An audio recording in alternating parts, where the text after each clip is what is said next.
And that means I had to do a little bit of sweater surgery. Should apparently make this a little bit better looking.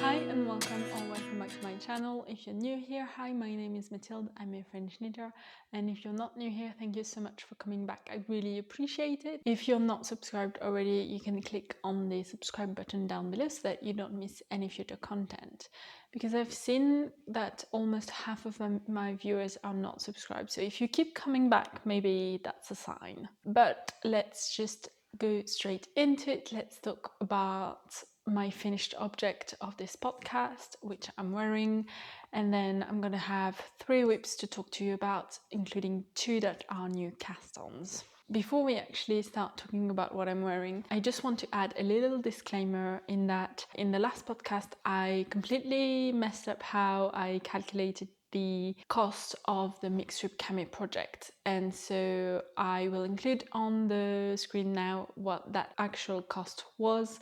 I think I typed in my total amount of yarn, the cost of the yarn total, and that multiplied it by 3, which is the number of skeins that I had, instead of multiplying by 3 the number of one skein, and so that's why it was so expensive. And I didn't really realize whilst I was filming or editing, but one of you guys pointed it out in the comments, and I thought I would just mention it here as well. Thank you for letting me know, and I will try to be more wary of that in the future. Another thing, I've lost my the thingy where I can attach the tiny mic to my garments, so bear with me whilst I'm still using this one for the next couple of videos, but hopefully I should get that sorted pretty soon. But yeah, hopefully the sound is okay. Anyway, let's talk about what I'm assuming, all want to hear about, which is my Tulip Loop V-Neck.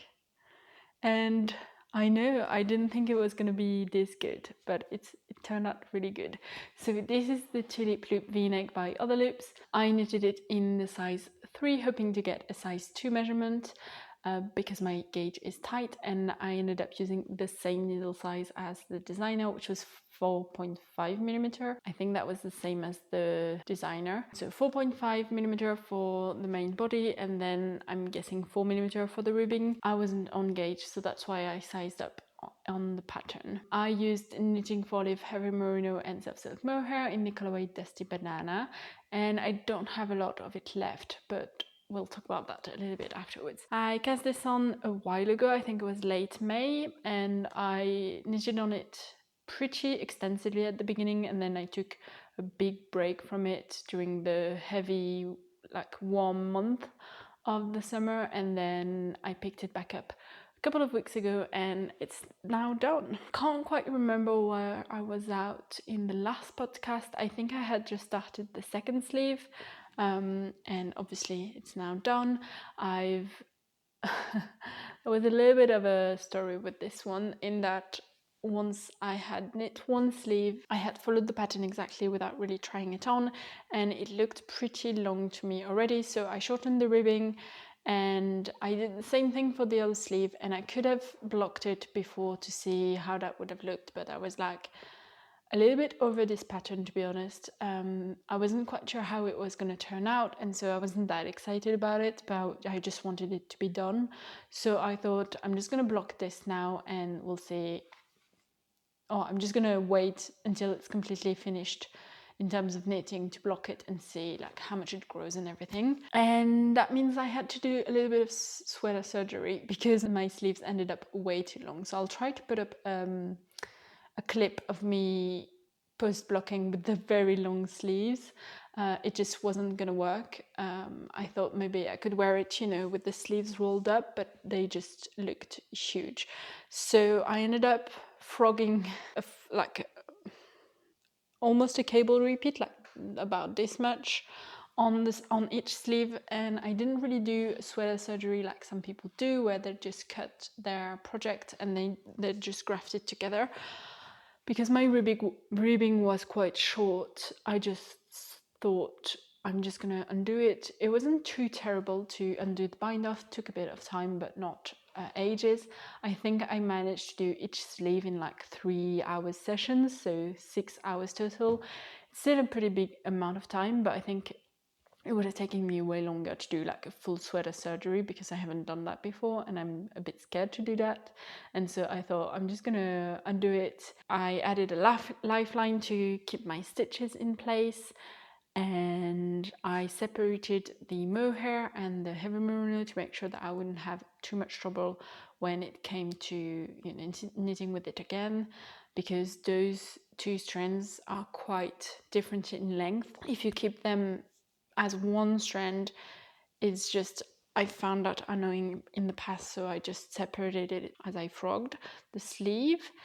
And I also wasn't sure, so I took out about this much of the sleeve, and I wasn't sure if that would make the sleeve too short, and so that's also why I also wanted to redo the whole ribbing to make sure that maybe I was gonna add more ribbing if needed. Turned out I did the exact same amount of ribbing, which was 8 rows instead of the, I think, 8 centimeters recommended in the pattern, so my ribbing is quite short. And I also didn't steam block or removed the noodly part of the yarn before knitting with it again. I didn't bother because I was going to reblock it anyway. And actually I haven't even reblocked the end of the sleeves. And I don't think you can tell that. I think it's from here. I knitted a couple of rows in like the pattern, and then I did the ribbing, and honestly it doesn't look too bad, I don't think. So a little bit of sweater surgery, but that was fine. Before I get into the specs of this project, I'll just briefly talk about like the pre-blocking measurements and the post-blocking measurements, because for once I remembered to do that, and I think for this project in particular it's quite interesting. So this grew a ton in terms of width, and I thought that might be the case because you had those stockinette panel down the side with quite a large amount of ribbing on each side of that stockinette panel, so it was really scrunched up on the side of the body. And obviously you also have the cable that relaxes as you block it. So for the body, the width was 46 centimeters pre-blocking, so that would have made this about a 92 centimeters circumference. Post-blocking, it was 60 centimeter, which makes this 120 centimeter per circumference. And if you remember, I was saying that I wanted to achieve a size 2 measurement, and I kind of did. The size 2 measurement is 118 centimeter per circumference as a finished object, and mine is just 2 centimeters above that, so I'm pretty happy with that. It's definitely very oversized because that means I've got 30 centimeter of positive ease, but I always kind of wanted this one to be quite oversized because that's what the pattern it intends. And I mean, I would have been happy with maybe 5 less centimeter of positive ease, but I think it looks pretty good. And because I made this longer than I usually would for a sweater, I think the proportions make sense, if that makes sense. The body length measured from below the arms to the bottom of the front hem went from 28 centimeters to 30 centimeters, so it grew 2 centimeters. But for the back, it didn't grow at all, weirdly enough. So I measured from the upper back to the bottom of the back hem, and that stayed at 59 centimeters. And then for the sleeves, the sleeve width or circumference around the top of the arm went from 21 centimeters to 22 centimeters, so a 42 centimeter circumference to a 44 centimeter. Where it grew a bit more was at the circumference towards the bottom of the sleeve. So that was 12 centimeter, so that was 24 centimeter circumference pre-blocking, and then it ended at about 27 centimeters, so almost 2-3 centimeter more. And for the length, I measured from the bottom of the armhole to the end of the sleeve, and that went from 44 centimeter to 47 centimeter. and that didn't account for how much this grew, which I didn't measure, but I think that must have grown quite a bit as well. So that's why my sleeves ended up way longer than I wanted. I think that means my recommendation for you if you're knitting this sweater is, if you want to make sure that your sleeve end up at a good length, you should definitely knit the neckline first of all, and also maybe do a mid project block once you've knitted the yoke, so that this part is all loose, like settled into its place, and so that when you try it on, you can make sure that the sleeve is at a good length. Obviously that might depend on the yarn that you're using, on your tension and everything, so be wary of that.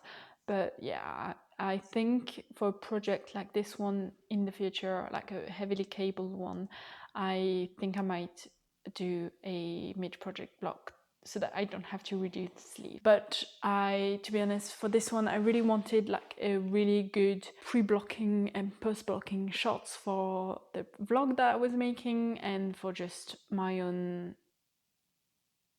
like, it feels very, not rewarding, but like, it's very enjoyable to see it pre-blocking and post-blocking and see how well it blooms as a finished object rather than as a, whip. My final thoughts on this pattern, I wouldn't say that it's the clearest because there's no chart, so you do have explanation of how the cable work, and then they're just called C1, C2, C3, so you have to remember which one is C1, C2, C3. Obviously, as you're knitting it up, if you're picking it up quite frequently, you're going to remember it. But for example, because I put this down for about 2 months, I think, once I got back into it, I was like, oh wait, what am I supposed to be doing again? It's not too bad, but just, yeah, if you prefer charts, this one doesn't have any. And I will say be wary of the length of the sleeves, because as I said, I omitted, like, I want to say 14 rows in pattern, and then I did only 3 centimeters of ribbing instead of the 8 centimeters of ribbing recommended. So as I said, there will be a whole project vlog coming, so if you're interested in knowing more of my thoughts as the time went on, and if you haven't caught up with the podcast before, or maybe you have but you're still interested in it, it will be out pretty soon. But let's talk about the specs of this project.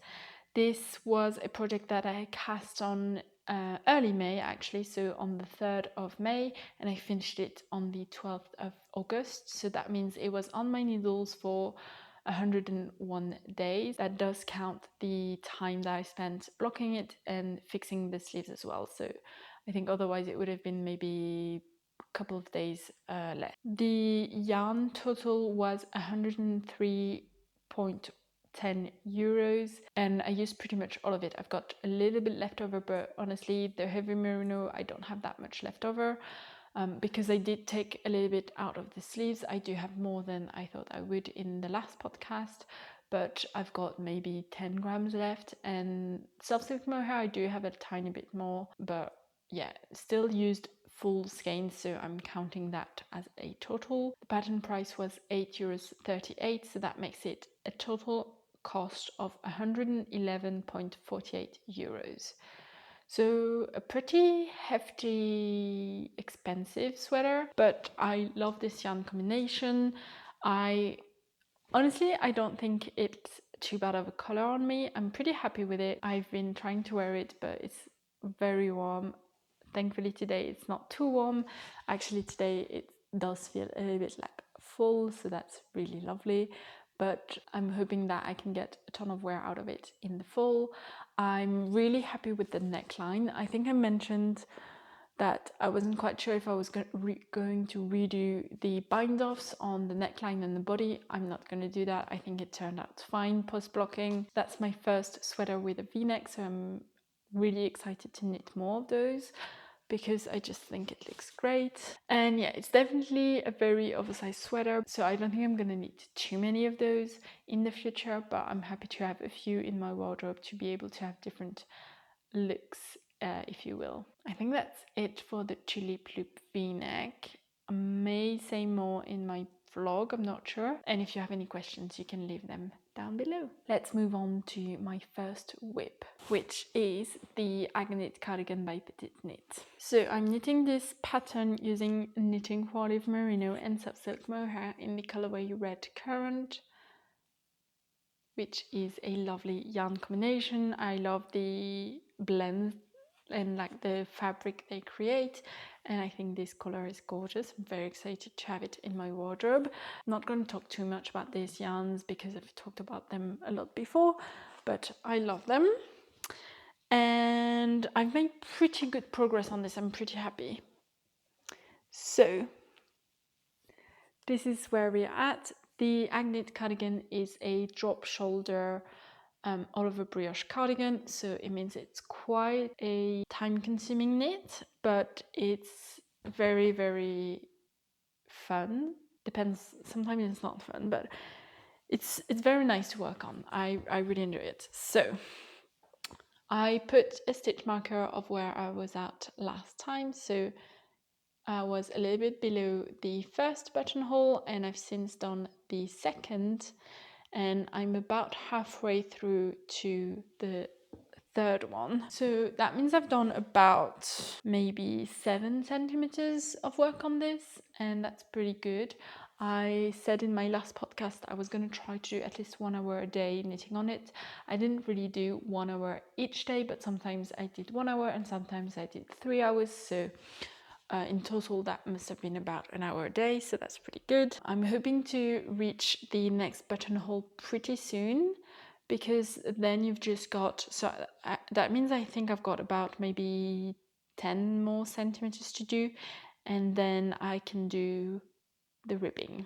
So let me move my stitch marker before I forget. And actually, if you're knitting something like this project, which is quite slow going, or another type of project, even if you're not doing a podcast, I highly recommend adding a stitch marker so that you can see your progress like as the weeks go on. So maybe you want to do an hour a day each day for 2 weeks or something, and you want to see how much you actually manage to do, because sometimes it doesn't seem like it grows that much in terms of length, but then when you put that stitch marker and you go back, you know, you knit on it for a week or something, and then you go back and look at where your stitch marker is, you're going to be like, oh, actually I've done way more than I thought I was doing. So I don't know, it makes me feel good at least.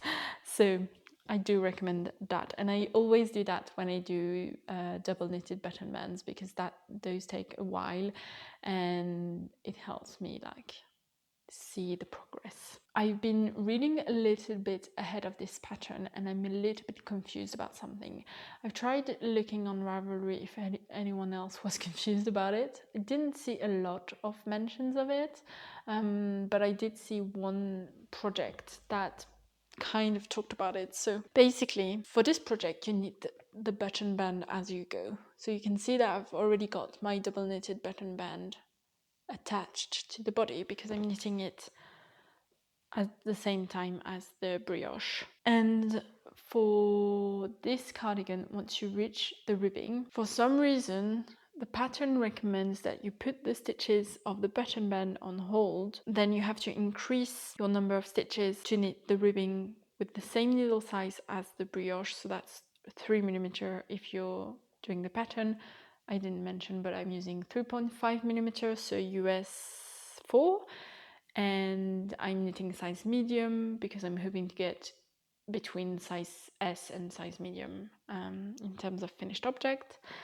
And yeah, so you're supposed to increase for the ribbing, then you knit the ribbing flat, the 1x1 ribbing flat, without touching the double knitted button band, and then once you finish the ribbing, you put the ribbing on hold, you go back and knit one placket of the double knitting, so on one side, and then you do the other one with 2.5mm needles, so you go down a size, even though for the rest of the project you used 3mm needle, or in my case 3.5mm needles, and then you get your stitches back on the needles from the ribbing, so all of your stitches are back on one needle, so that you can do the bind off seamlessly. So with the double knitting button band and the ribbing.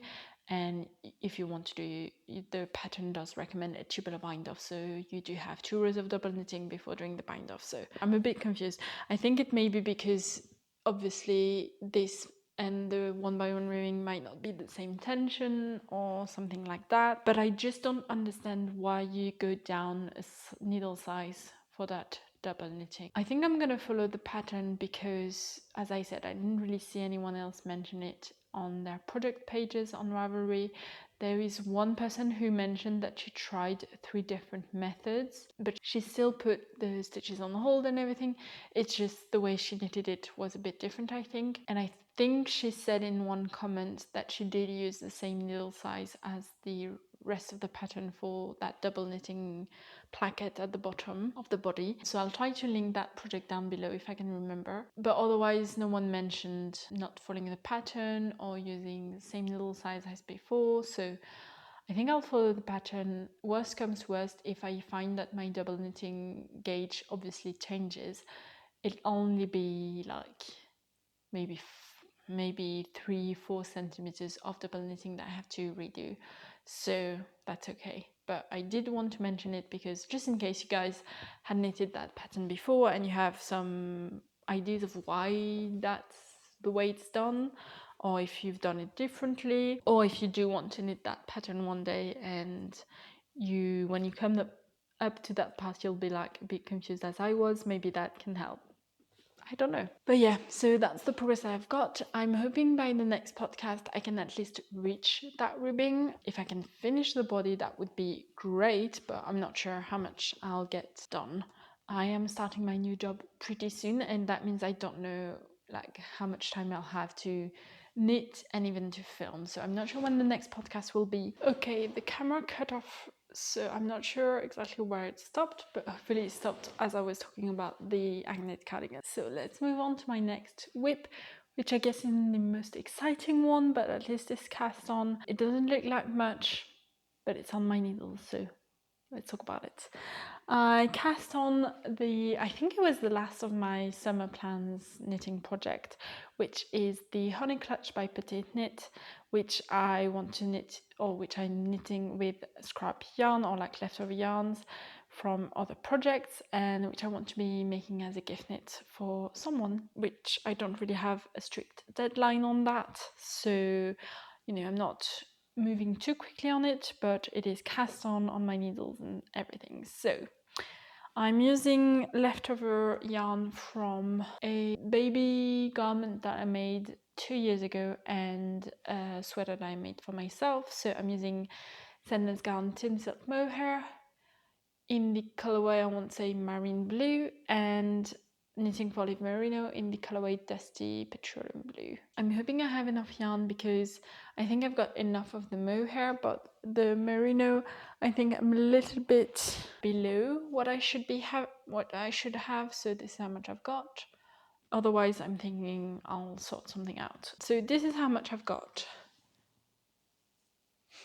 So not a whole lot. I've managed to finish the double knitting that you do at the bottom. So I didn't mention this project is a clutch, so like a little, not a purse, but like a little pouch. Actually not too dissimilar to this store-bought one, which is from PetiteKnit actually. So you basically knit this as a double knitting bottom, which is what I've done,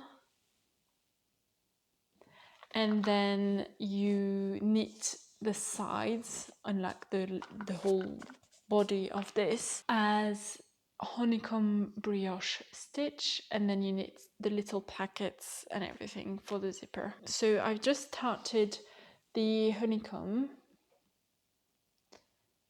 but I've just done like a couple of rows on it, so you can't really see the pattern yet. It's a little bit tricky, I'm not gonna lie, and because I have just done one repeat of the pattern, I haven't memorized it yet.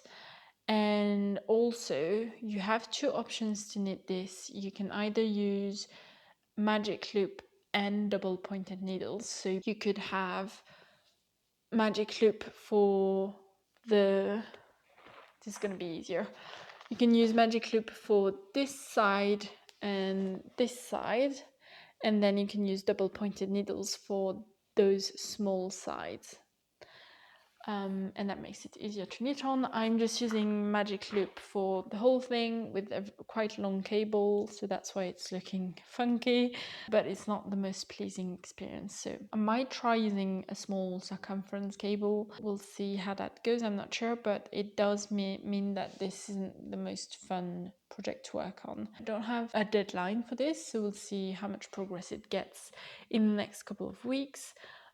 If I can finish the honeycomb brioche, that would be nice, but I don't think I will finish the whole project by the next podcast. This pattern comes in 2 sizes, so a small and a large, and I'm knitting the small size, so I think that should get me a 17 centimeter wide pouch with a height of 11 centimeter. If I'm on gauge, I'm not sure.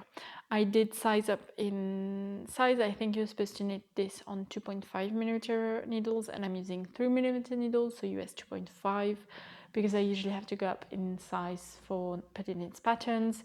I didn't gauge sort for this, but if it doesn't, if it's not exactly the correct size, I can always block this a little bit aggressively and it should be fine. I did buy the lining and the zipper from PetiteKnit as well for this project, so hopefully I get the right size to be able to use those. So it's a small project. I would have liked this to be a little bit more of a mindless project, to be able to take this on the go and like in the car or something. But right now it's not, because I haven't memorized the pattern. You can knit the honeycomb brioche 2 ways, and I'm knitting it one way, which I think is a little bit more tricky, but should apparently make this a little bit better looking.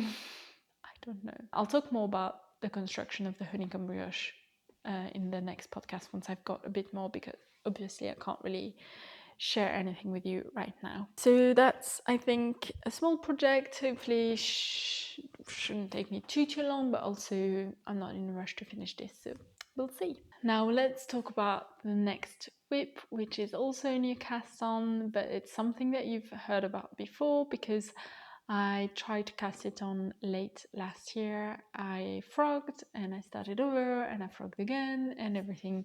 So this is the Porcelain Sweater by Lene Holme-Semse, or Lenit. I've been wanting to cast this on for ages, and it came to mid-August. I was like, should I cast on another summer project, or because it was really hot, and I was like, do I really want to work with mohair? And of my project right now I have mohair, so I was like, what should I do? But I've been really in a fall knitting mood, and I think most people also have been on Instagram and on YouTube, and I just really wanted to start on my fall knitting plans. So I've cast this on and I've been a little bit obsessed with it, I'm not gonna lie. I finished the yoke and it looks so cute. I have so many ends to weave in, so apologies for that.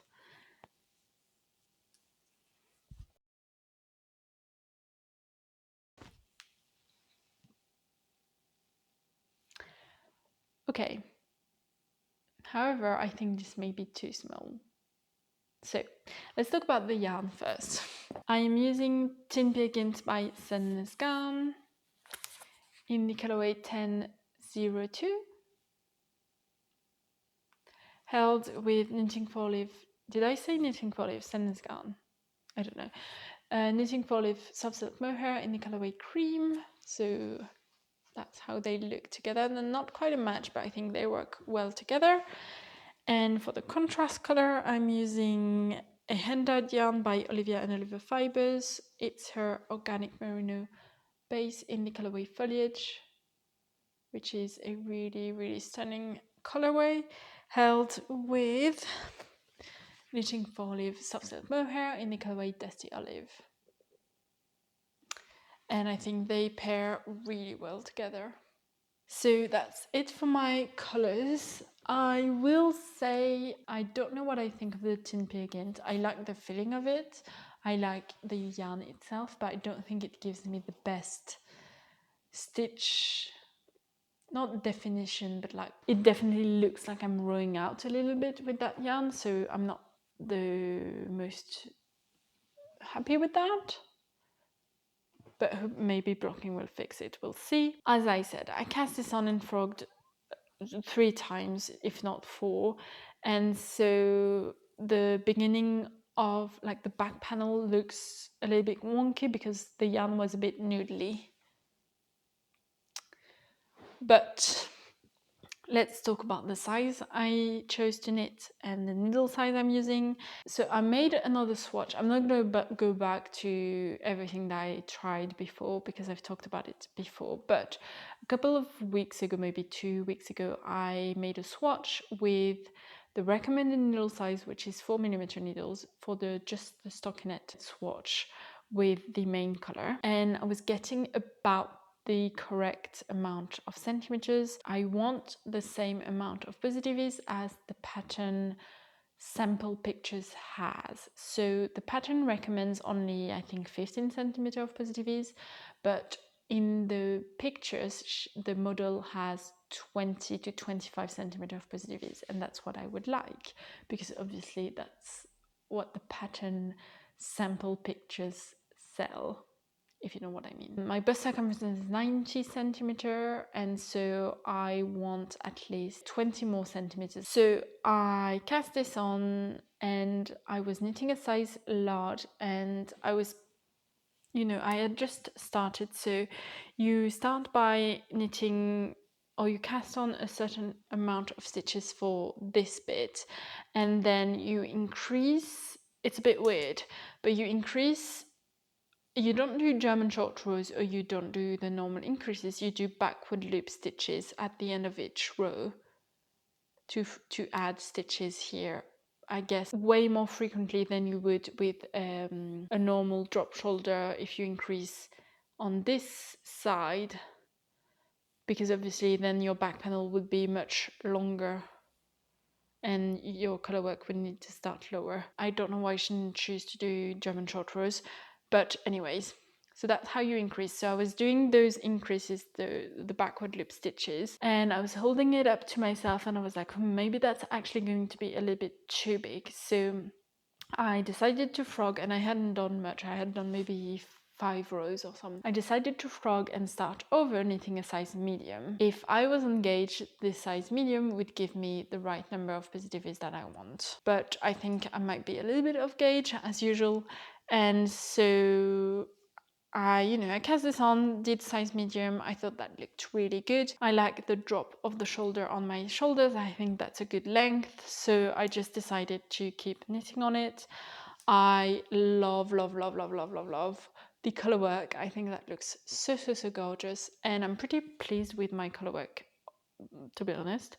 I did size up in needle size for the colorwork portion, so I'm using 4.5mm needles for that, and I think that looks good. And then I did the shoulders, so you pick up stitches for the shoulder. I will say with the backward loop stitches, it's a little bit tricky to pick up the stitches in a neat way, at least for me, but that's how it works. And then you do a little bit of German short rows. You have 2 options in the pattern. You can either knit the shoulders separately and then you seam it together with the back panel, or you can pick up stitches and do German short rows and then continue knitting, and it's already kind of like all together. So that's what I chose to do. So German short rows, not a whole lot of them, and then you knit down. You have a little bit of increases to do the neckline, and then at the end you increase rapidly with backward loop stitches again, which I kind of find a bit weird, but anyways, you do the same thing for the other side, and then you join the front panels together with again backward loop stitches to which is the usual way. Then you knit a couple of rows of stockinette, just a few, before you do the colorwork panel or the colorwork section, which again I did with 4.5mm needles, and then you basically just join in the round without adding any stitches under the arms. That's where I tried it on and I was like, ooh, I think this may be too small. It's not too small, I can wear it, but I'm a little bit unsure of whether I'm gonna have the amount of positives that I want. I've measured it, and right now my circumference is apparently giving me only 6 centimeters of positives, which isn't a lot. So I've kept going a little bit to knit under the arm, to knit maybe 2 centimeters. I'm gonna block this and I'm gonna see how I feel about it. I'm also gonna include a clip of me trying it on, and apologies for my face in that, but just to maybe give you guys an idea of how it looks, and maybe you guys can tell me like, oh yeah, I think it's fine, you're gonna have positive ease, or yeah, it's definitely too small for you. I think I can stretch it a bit in blocking, so I'm gonna try it out, and I'm gonna try it on again and see, but I might have to undo the whole thing and knit it again. Honestly, at this point I'm not too mad about it because I've had to do it a couple of times, but I've never been so far in this pattern and I'm so excited about it. It's so fun to knit. Like, the color work is stunning. I've been really loving it, so if I have to frog and start all over, in a way I'm like, it's okay because it's a fun project, but also I'm on holidays right now, so that's why I've been able to have so much progress on this, and I don't know how much progress I can get on it in the next few days before I start work. So I would be kind of sad to have to, you know, lose, I don't know, 10 hours of work on it and then be able to knit on it just a couple of, maybe 1 hour a day for the next couple of weeks. And obviously that would mean that this project will be a little bit slower going. So yeah, we're gonna block and we're gonna see, but I'm not too optimistic about it. But I really want this project to work out because this yarn is quite special, the hand-dyed yarn, and I've been really excited about this project, so hopefully I can make it work. So that's my update on this. I really thought this was going to work out this time, so I hope blocking will fix it. I think post-blocking, one option that I can do instead of frogging the whole thing is maybe just undo those couple of rows I did before joining in the round, and maybe I add the number of stitches that I need to knit a size large, and maybe that will suffice, because I think I've got enough in terms of the armhole depth, so, and the drop shoulder as well. So if it's just a matter of stitches around my bust circumference, then maybe I can get away with just adding those amount of stitches to knit the body. So I'm gonna block it and we'll see. I'm gonna go upstairs and grab my acquisition and we'll talk about that. Okay, I'm back. So 2 days ago, I went to a small yarn market near me, and there wasn't a lot of yarn, to be honest. There were mostly like sellers of people knitting garments or stuff like that.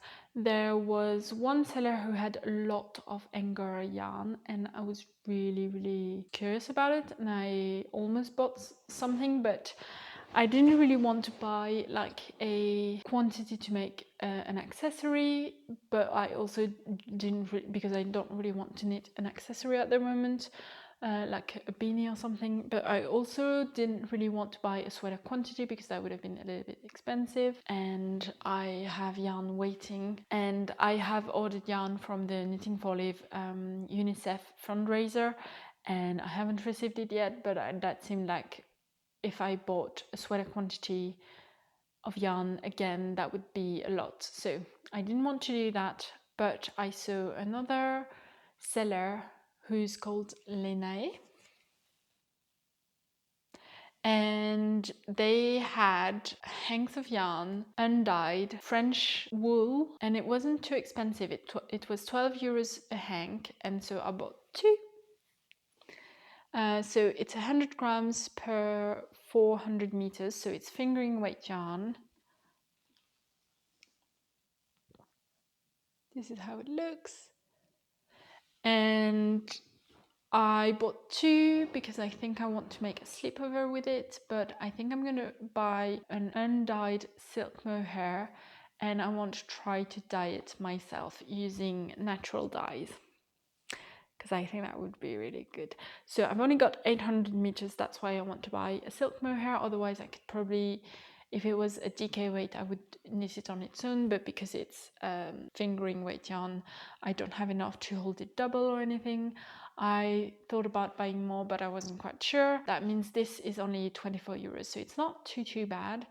I don't know if I'm going to try to dye this one first and then the silk mohair on its own, or if I want to dye both at the same time. I'm not sure. I have to do a lot of research. I have a book already in my library called Plante Tinctorial, which is a French book about dyeing yarn with natural dyes. So I have to read it a bit more before I delve into it, but I think I'll vlog the process once I get up to it. But I just really wanted to support a French local yarn producer, I guess. I don't know if they're a producer, but so I will try to link down their website down below in case you're interested, because they do sell this yarn also on their website. So 12 euros for a hank, but then they also sold a cone of a kilo, which was 4,000 meters, and that was 90 euros. So I don't think that was too bad. I just didn't have a use for 4,000 meters of yarn, but yeah, that's my only acquisition this week. As I said, I did purchase from Knitting for Olive, but I haven't received it yet, so I'll show you that when I get it in the next podcast, hopefully. But yeah, that's it for me this week. I think this was a pretty long one. I had a lot to talk about. I hope you enjoyed. If you have any questions, you can leave them down below. Yeah, as I said, I'm not sure when the next podcast will be. Hopefully it will be in 2 weeks' time. It might be in 3 weeks' time, but I will come back soon. And yeah, I hope you enjoyed this video, and I'll see you in the next one. Bye!